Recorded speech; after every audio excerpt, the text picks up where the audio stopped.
मध्य रेल्वेवरील धोकादायक असलेल्या शिव उड्डाण पुलाचे पाडकामाचे काम जे आहे ते पुन्हा पुढे ढकलण्यात आलेले आहे। 10वी व 12वीच्या विद्यार्थ्यांच्या परीक्षेच्या कारणास्तव हे काम पुढे ढकलण्यात आलेले आहे। मी सध्या याच उड्डाण पुलाकडे आहे। जर पाहिलं याच उड्डाण पुलाकडे जे आहे ते पूर्णतः पत्र्याची बॅरिकेडिंग जी आहे ती करण्यात आलेली आहे। त्याची तयारी देखील सुरू करण्यात आली होती। मात्र याच ब्रिटिशकालीन शिव उड्डाण पुलाचे पाडकाम करण्याचा विचार अनेक कालावधीपासून सुरू आहे।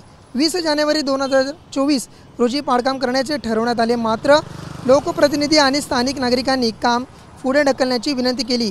त्यानंतर हे काम 29 फेब्रुवारी रोजीपासून करण्याचे ठरवण्यात आले। मात्र 10वी व 12वीच्या परीक्षा सुरू असल्याने ऐन परीक्षेच्या हंगामात पूल बंद केला तर विद्यार्थ्यांसह सर्वांची गैरसोय होईल।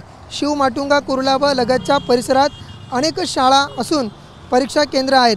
परिणामी परीक्षा काळात हा पूल वाहतुकीसाठी बंद करण्यात येईल नये अशी मागणी स्थानिकांकडून केली जात आहे।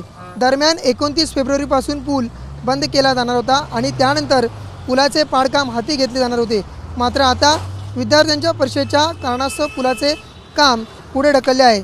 साधारणपणे 23 मार्च नंतर हे काम सुरू केले जाईल असे मध्य रेल्वेच्या अधिकाऱ्यांनी सांगितले आहे।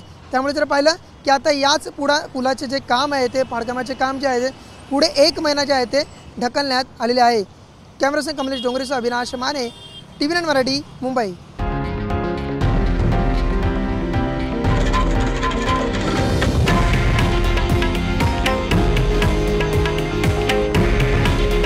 हे आहे देशातील नंबर 1 न्यूज नेटवर्क आणि आपण पाहत आहात TV9 मराठी।